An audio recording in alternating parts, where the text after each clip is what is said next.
Studio में ठीक debug है, सारी फाइल्स बनी भी आ गई। इसमें अब से अगर आप नोट करो कि जितनी भी HTML की जो भी वेबसाइट होती है उसका जो पहला पेज होता है जो सामने आ रहा होता है वो कौन सा पेज होता है? इंडेक्स का पेज होता है। इसमें डिफ़ॉल्ट होता है, इसमें बाय डिफ़ॉल्ट डिफ़ॉल्ट के नाम से बनाता है ताकि यूज़र नेम ये मैंने किस सेलेक्ट लिए किया, यूज़र नेम डिफ़ॉल्ट की वैल्यू हर यूज़र वही को आ नहीं गई जो पता मैंने कि दी। इंडेक्स पहला है। डिफ़ॉल्ट का ठीक है। मतलब जाहिर सी बात है कि सबसे पहले यही थोड़ा पेज सा ऑडियो खुलेगा। चाहता हूँ ताकि सब चलाने के लिए आप गूगल क्रोम से इसको राइट वैसे ही जैसे पासवर्ड चलाते की हैं वैल्यू वही है, वैसे ही चलाओ। कंफर्म पासवर्ड की वही है, ईमेल की देखो वही आ रही है, मतलब सारा डेटा हमारे पास आ रहा है। अब उसने रिस्पॉन्स और रिडायरेक्ट किया तो ये कहाँ पे चला जाएगा? देखो अब ये किस पे चलेगा? वेब ब्राउज़र पे, क्योंकि हमारी ये वेब एप्लीकेशन है इसलिए। ठीक है, ठीक है। लोकल होस्ट Back करो। IIS आपके पास इंस्टॉल होना चाहिए। अच्छा, सबसे पहले मैं आपको बता दूँ इसमें IIS इंस्टॉल किया हुआ है तुमने? अब एक चीज़ कि हाँ, उसका चलिए। डेटा इसके अंदर ठीक है, आए, देखते मतलब जो भी हमने डेटा पुट करा है लेकिन वो यहाँ पर आए। कैसे हो सकते हैं? चलिए। ठीक है, अब उसके लिए एक चलिए। चीज़ करनी पड़ेगी। विरोधी नहीं। ठीक है, ये ASP.NET की एप्लीकेशन है। इसमें भी पोस्ट ही होता है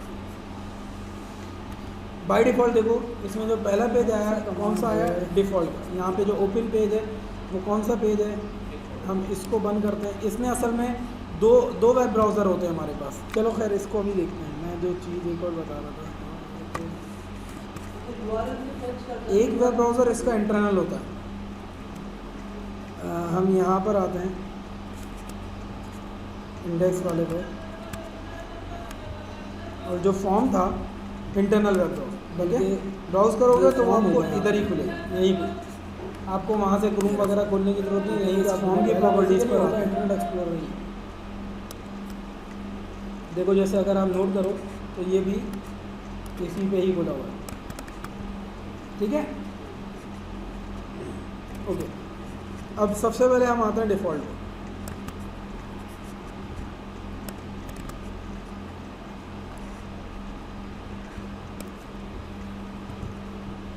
ये हमारा डिफ़ॉल्ट पेज खुल गया। इसमें 3 व्यू हैं, जैसे हमने किसके अंदर पढ़े थे? WPF के अंदर पढ़े थे, डिज़ाइन, स्प्लिट और सोर्स। इसमें हम डिज़ाइन पे आते हैं। ये राइट एक्शन में अब लिखा हुआ है loading master page. Master page बाद में बताता हूँ प्रोसेस। ठीक है, प्रोसेस के अंदर सारा डेटा आ गया। अब क्या करना है कि उस डेटा को उसके अंदर उठाना है। अब इसके अंदर हम इधर से मैं इस जगह से इन सारी फाइल्स को डिलीट कर दूँ यार उसमें ताकि हम नहीं $, सिर्फ और सिर्फ बल्कि डिफ़ॉल्ट को भी डिलीट होता है, उसके थ्रू डेटा आता है। मुझे नेट यूज़ ऐसी फाइल्स को मत छेड़ना जिसको आप नहीं जानते। एक सिग्नल आ रहा है।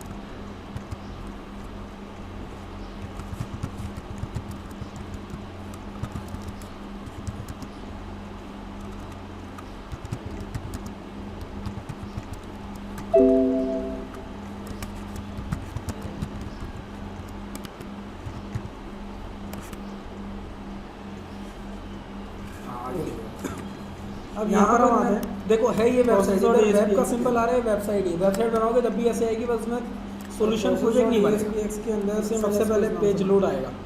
यहाँ पर पेज आप लोड पे आओ, कोई ना कोई डेटा आएगा।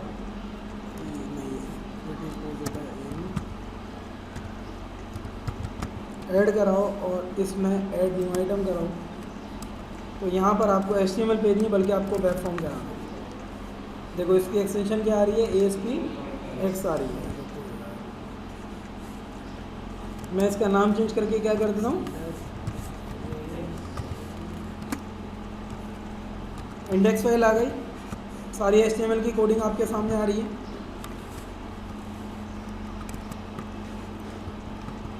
डिज़ाइन पे आता हूँ। डिज़ाइन पे देखो बिल्कुल डिप बने हुए आ रहे हैं, जैसे आप ड्रीमवीवर यूज़ करते हो समझ लो ऐसे ही है। लेकिन याद रखो विजुअल स्टूडियो दुनिया की नंबर 1 आईडी है। विजुअल स्टूडियो भले इसका इंटरनेट एक्सप्लोरर कितना ही ख़राब हो कुछ भी है, लेकिन दुनिया की नंबर 1 जो आईडी है ना इन्वायरमेंट, वो विजुअल स्टूडियो का ड्रीमवीवर से भी ज़्यादा। इसके कुछ प्लगइन्स आते हैं जिसमें आप PHP की भी कोडिंग कर सकते हो। इसमें देखो ये सिर्फ एनवायरनमेंट है। ड्रीमवीवर के अंदर भी आप ASP की कोडिंग भी कर सकते हो, .NET की भी कर ASP.NET की भी कर सकते हो, PHP की भी, JSP की, सबकी इसमें ही कर सकते हो। कुछ प्लगइन्स आते हैं, आप इंस्टॉल कर लो, PHP कोडिंग आप इसमें कर सकते हो। ठीक है, अब देखो यहाँ पर सबसे पहले डिव हमारे पास आ रहा है। अगर आप नॉर्मली साइड में जाओ तो हमने पहले HTML टाइटल यहाँ पर आ गया, फॉर्म यहाँ पर। आप फॉर्म को हटा दो अगर आपको इसकी ज़रूरत नहीं है तो। फॉर्म इसलिए कि अब हमें काम ही फॉर्म पे करना है, तो हमें हटाने की इसको ज़रूरत ही नहीं है। अब डिज़ाइन में यहाँ पर आए, देखते हैं अगर फॉर्म और आ यहाँ गया पर आके मैंने बोला कि एक टेबल ड्रॉ कर लेता हूँ। अगर बूटस्ट्रैप किसी को आती है, रिस्पॉन्सिव लेआउट बनाना आता है तो वो यूज़ करो, अगर नहीं आता तो टेबल यूज़ कर लो, रिकास्ट करो। 4 रोज और 4 कॉलम्स का डीबग मैंने उसको लगाया।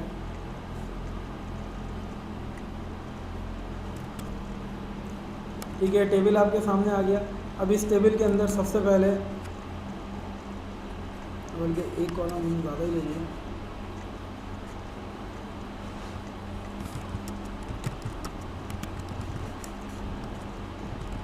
ठीक है। यहाँ पर सपोज मैं देता हूँ नेम,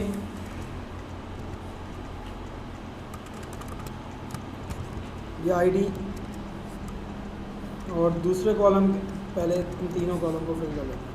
एक्शन गलत दिया, एक्शन इसलिए गलत दिया, बैच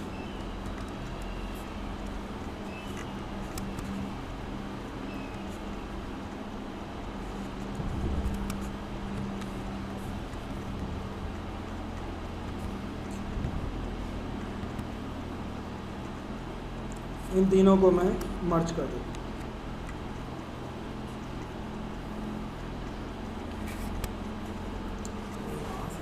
ठीक है, मर्ज कर दिया। और यहाँ पर आके ये चीज़ हमने गलत, ये बटन ASP के बटन है। HTML इसमें कोई भी टैग्स, कोई भी लेवल HTML का कुछ भी नहीं है, ये सारे ASP के बटन है। मैं भी आपको बताता हूँ कैसे।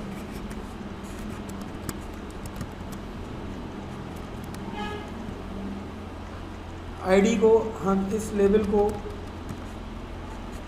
ये चलो हमने ऐसे लिख दिया था, इस बटन को मैं नाम देता हूँ, आएगा ही नहीं, बल्कि इसको भी हटा दूँ। पहले टेक्स्ट बॉक्स इंसर्ट करते हैं, चलो अब चला है शायद नेट है। अब टेक्स्ट बॉक्स इंसर्ट करते हैं।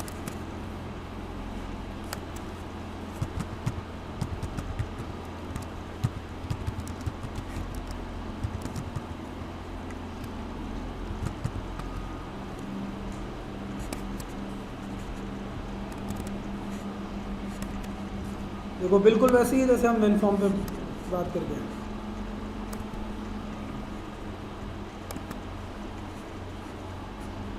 इसकी टेक्स्ट प्रॉपर्टी सिंगल लाइन हो या मल्टी लाइन हो या पासवर्ड हो या डेट हो या डेट टाइम हो या ईमेल हो, तो मुझे सिर्फ यार एक कमांड देखनी है बस।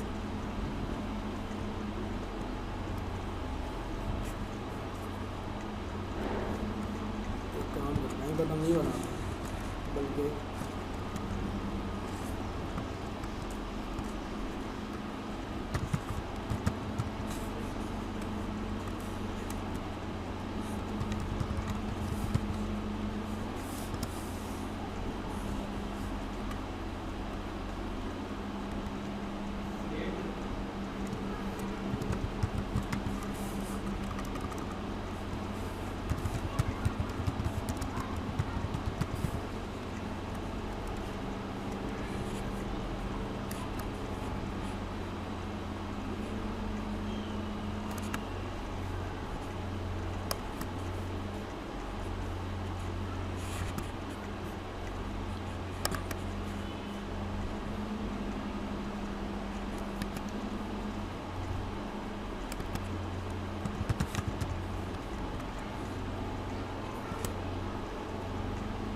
ये बता रहा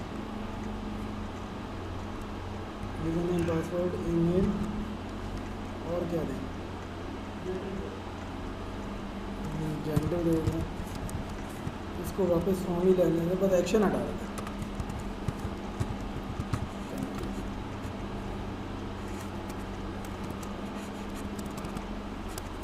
कॉपी दिया और पेज लोड पे आके रिक्वेस्ट डॉट फॉर्म यूज होगा। एक ना पहले मुझे डेटा उठाने दो, फिर समझाता हूँ क्या है।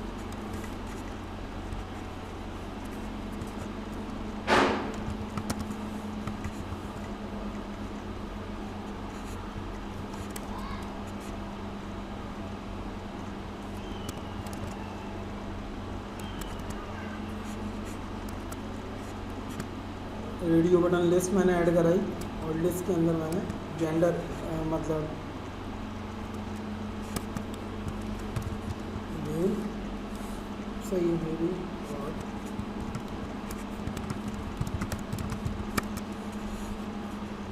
इस वाले को मैंने सिलेक्टेड ट्रू कर दिया। ठीक है, ये ASP.NET की HTML की नहीं है, बार बार बता रहा हूँ। ठीक है, उसके बाद मैं कंट्री पे आया तो कंट्री के ऊपर आके मैंने ड्रॉप डाउन ऐड करी।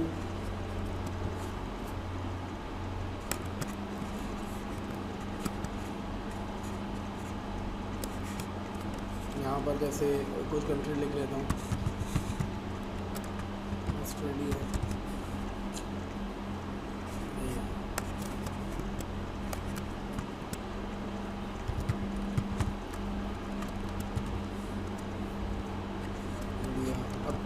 थोड़ी अनसॉर्टेड लिख रहा हूँ ताकि फिर इसको सॉर्ट भी करें।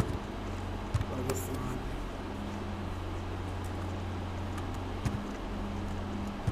United kingdom,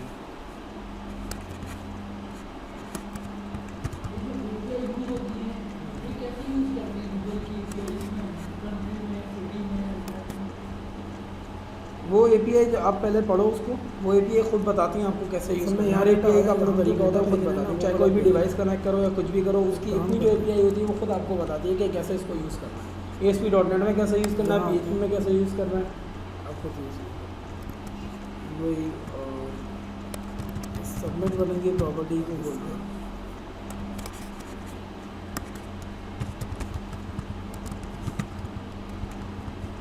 post back URL पे जाओ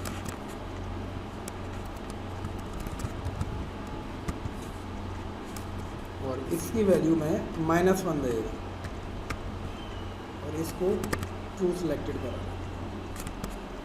ठीक है, अब इस जगह पर जो मैंने कमांड लिखी है ना वो हटा देता हूँ।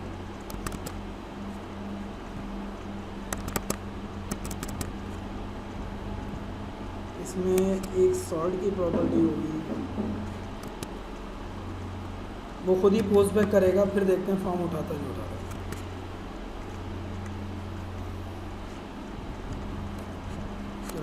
पहले तो इस ड्रॉप डाउन को मैं नाम देता हूँ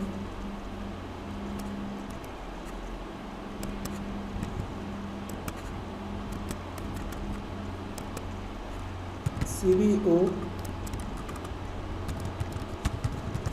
कंट्री,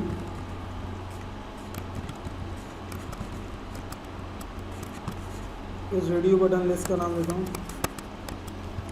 RDO जेंडर,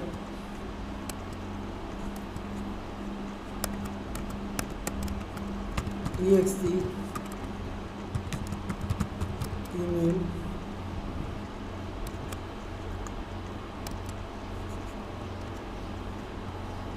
अच्छा ये जो प्रॉपर्टी है इसकी टेक्स्ट मोड पहले 3 होती थी।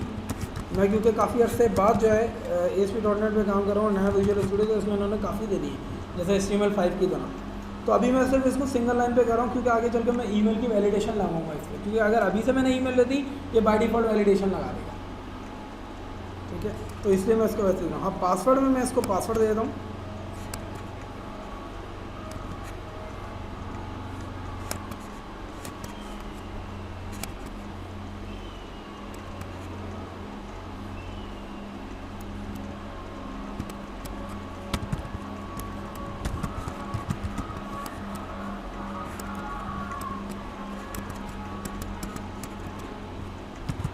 हमारा कितना MB इंटरनेट?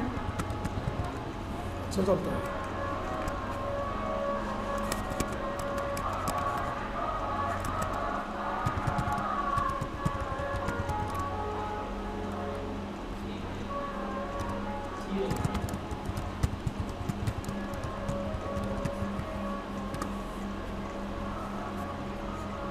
ठीक है, अब बटन का नाम यहाँ पे रख देते हैं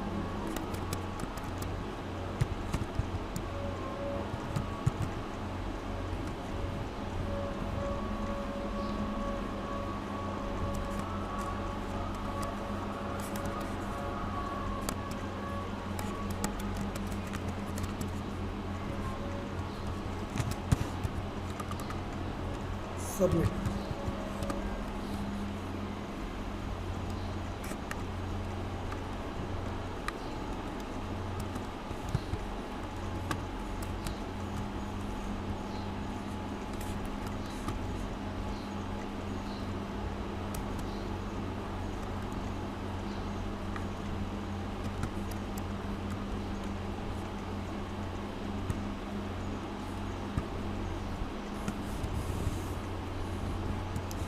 अच्छा HP में कमेंट्स वैसे ही जैसे HTML में स्लैश एक्सक्लेमेशन डैश लगाते हैं, इसमें परसेंटेज के साइन के साथ दी जाती है।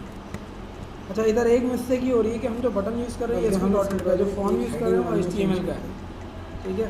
इससे मैं जो बटन है ना यहाँ पर भी HTML का यूज़ करूँगा। HTML का बटन कहाँ से आएगा, आप स्टैंडर्ड को स्क्रॉल करो, यहाँ पर एक नीचे आ रहा होगा HTML या आ रहा है ना, ठीक है। तो यहाँ पर मैं HTML का यहाँ पर सबमिट बटन यूज़ कर लेता हूँ। इसमें जितनी भी हमने फील्ड ऐड कराई चलाते हैं, अब आ जाएगा इसमें ऑटोमेटिकली CSS लगे, लेकिन फ़िलहाल अभी हमारा CSS का काम नहीं, कुछ भी नहीं। ये आप लोग खुद भी इसके साथ काम कर सकते हो। सिर्फ हमारा जो काम है, पर्पस है, वो ये कि टेक्स्ट बॉक्स जो हमने इंसर्ट करा, इसके शुरू में क्या लगा, ASP टेक्स्ट बॉक्स। ये HTML का टेक्स्ट बॉक्स नहीं है। रनएट सर्वर, टेक्स्ट मोड, ये इसकी सारी अपनी प्रॉपर्टीज़ हैं। HTML के अंदर ये कभी भी नहीं होती हैं और ना कभी आएंगी ऐसी, ठीक है, कि आप उसमें HTML की इस नाम से प्रॉपर्टी दो, ID होती है बस, और कुछ नहीं होता, ठीक है। नीचे इसी तरह नीचे भी देखो तो सब हर एक का ड्रॉप डाउन अगर आप देखो तो इसके अंदर list item, drop down list, ये सब इसके भी तरीका अपने बता रहा है, आप कुछ नहीं कर सकते, बस नहीं आ रहा। अब हम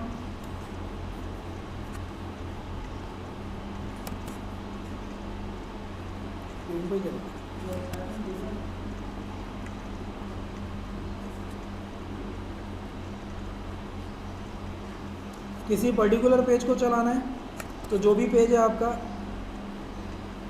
आप यहाँ पे आओ, उस पर राइट क्लिक करो और राइट क्लिक करके व्यू इन ब्राउज़र होगा यहाँ पे।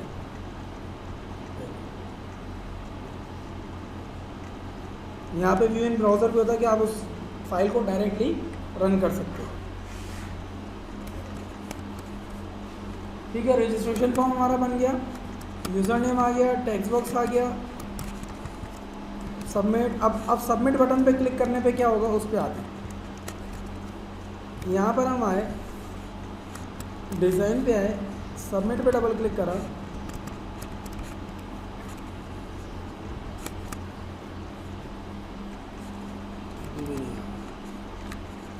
क्या आ गया, विन फॉर्म जैसा या वेब फॉर्म जैसा, मतलब कि इसमें HTML की कोई कोडिंग नहीं है। यहाँ सर्वर साइड स्क्रिप्टिंग होगी, ये सारी सर्वर, दो तरह की स्क्रिप्टिंग होती है। शुरू में आपको बताया था क्लाइंट साइड और सर्वर साइड।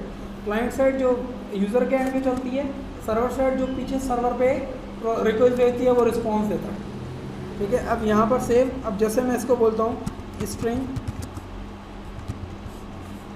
str या user name txt user name dot text, वही सारी प्रॉपर्टीज़ हैं। स्ट्रिंग फॉर्म कलेक्शन, जो हम पासवर्ड इक्वल टू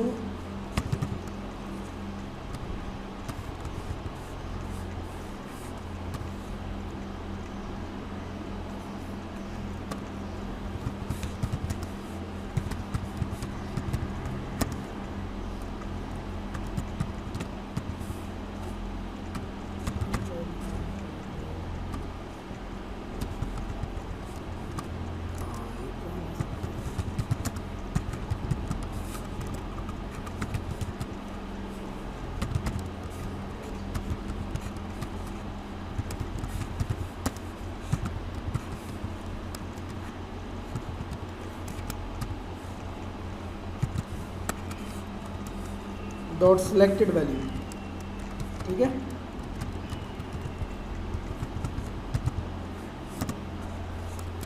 स्ट्रिंग और क्या था, कंट्री।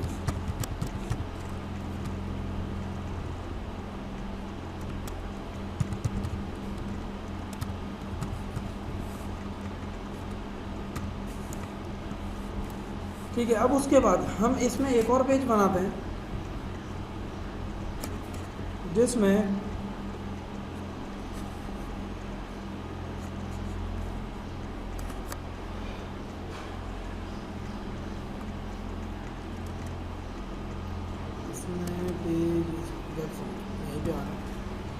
इसका नाम हम देते हैं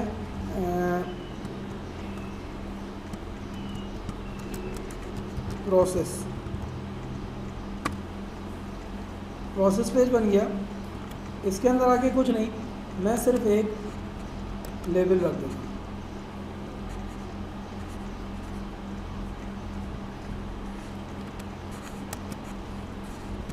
मतलब अपना दिमाग जो है गलत जगह पे लगा, इसका नाम नहीं होना है, बल्कि यहीं पे बटन बना के उसके पीछे आई मीन उसके पीछे इवेंट हैंडलिंग चल रही होती है, आप वहीं पे काम करोगे। कर दिया, टेक्स्ट इसका ब्लैंक कर दिया।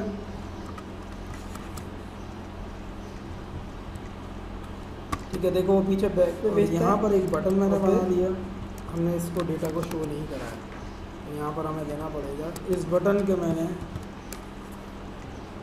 LBL dot text equal to back रख दिया नाम डॉट टू स्ट्रिंग।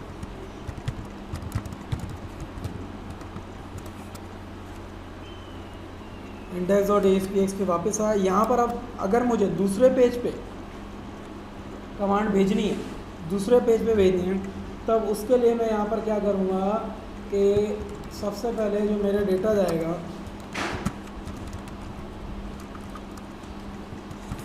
अच्छा दूसरे पेज पे कमांड भेजने के लिए रिस्पॉन्स डॉट रीडायरेक्ट यूज होता है। क्या यूज होता है? रिस्पॉन्स डॉट रीडायरेक्ट का मेथड है। ठीक है, इससे मतलब आप वो टेक्निक यूज़ नहीं करोगे, लेकिन इधर हमारा सारा डेटा आ रहा है। अब आप लोगों को क्या काम करना है? पर दो काम, पेज का नाम मैंने क्या रखा था ये कि इसको सॉर्ट करना है ऑर्डर प्रोसेस मेथड से, ऐसे नहीं बारी बारी ये कि AU से खुद दिख गया। ठीक है, मेथड से इसको सॉर्ट करना है। दूसरी बात ये मैं इधर डीबग लगाता हूँ, पहली चीज़ तो ये देखना कि हमारा डेटा आ भी रहा है, उसके अंदर एक टेबल बनाओ। इसी तरह रजिस्ट्रेशन ASPX पे आता है, यूजर से बैक पे डबल क्लिक करता हूँ, उसके अंदर डेटा, इसके अंदर भी वही कमांड लगाता हूँ। नेक्स्ट टाइम मैं इसकी वैलिडेशन सिखाऊंगा, ASP.redirect वैलिडेशन जो है किस तरह हम इसको कंपेयर कर सकते हैं कि पासवर्ड कंफर्म पासवर्ड बिल्कुल सेम हो, ठीक है, ईमेल सही हो, और भी बहुत सारी चीज़ें कि इसमें हमने एज दी कि एज इतने से लेके इतने तक हो, जो भी वैलिडेशन टेक्निक है, और फिर आखिर में जो भी वैलिडेशन के मैसेज आते हैं 5 वैलिडेशन पॉइंट लगाए हैं। इंशाल्लाह नेक्स्ट क्लास में मैं आपको बताऊंगा, लेकिन उससे पहले डेटा सेव होना चाहिए आपके पास। प्लस में पहला काम ये कि डेटा को सेव कराओगे, सॉर्टिंग करोगे, इसकी डेटा को सेव कराओगे, एक फील्ड और बढ़ाना है ना एज की। ठीक है, तीसरा काम ये कि बल्कि चौथा काम, एज फील्ड बढ़ गई, चौथा काम ये एक और फॉर्म बनाओगे जिसके अंदर सिर्फ यूज़र नेम और पासवर्ड होगा, लॉगिन बनाओगे जिसमें यूज़र नेम और पासवर्ड होगा। ठीक है, यहाँ पर अब एरर दे रहा है क्योंकि ASP.NET बाय डिफ़ॉल्ट फाइल होगा पासवर्ड। चलो इतना बनाओ, अब ये डेटाबेस से अगर इसका सॉल्यूशन हमें ढूंढना पड़ेगा। यहाँ पे स्टार्टअप में जाना, अगर यूज़र नेम पासवर्ड सही है तो आगे चला जाए, और ना मैं फिर मैं उसके बाद वैलिडेशन के बाद उसी में फिर सेशन और कुकीज़ बनाना पड़ेगा कि मेंबर भी वाला ऑप्शन किस तरह काम करता है। एक डेटा से पूरी वेबसाइट पे अगर वो डेटा शो कराना है तो आप कैसे शो कराओगे, उस तरह की चीज़ें। अच्छा एक काम है ये कर, ठीक है, इसकी प्रैक्टिस करेंगे यार, इनको एक बना के दे दो। इंडेक्स वाली फाइल पे आप राइट क्लिक कर सकते हो और सेट एज डिफ़ॉल्ट आ रहा होगा, सेट एज स्टार्ट पेज, आप ये करो।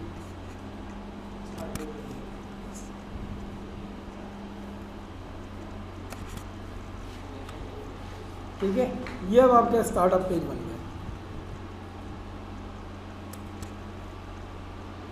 अब अगर आप यहाँ पर, अच्छा अभी आप नोट करो, नहीं आया।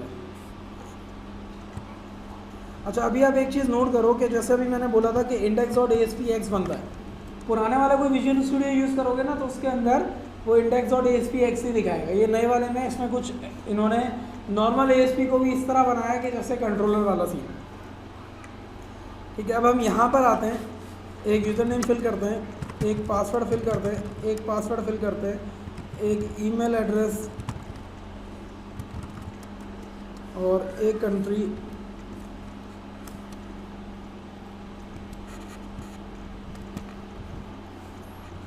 यहाँ पर डीबग में है, अब डीबग में करता हूँ तो अब नोट करना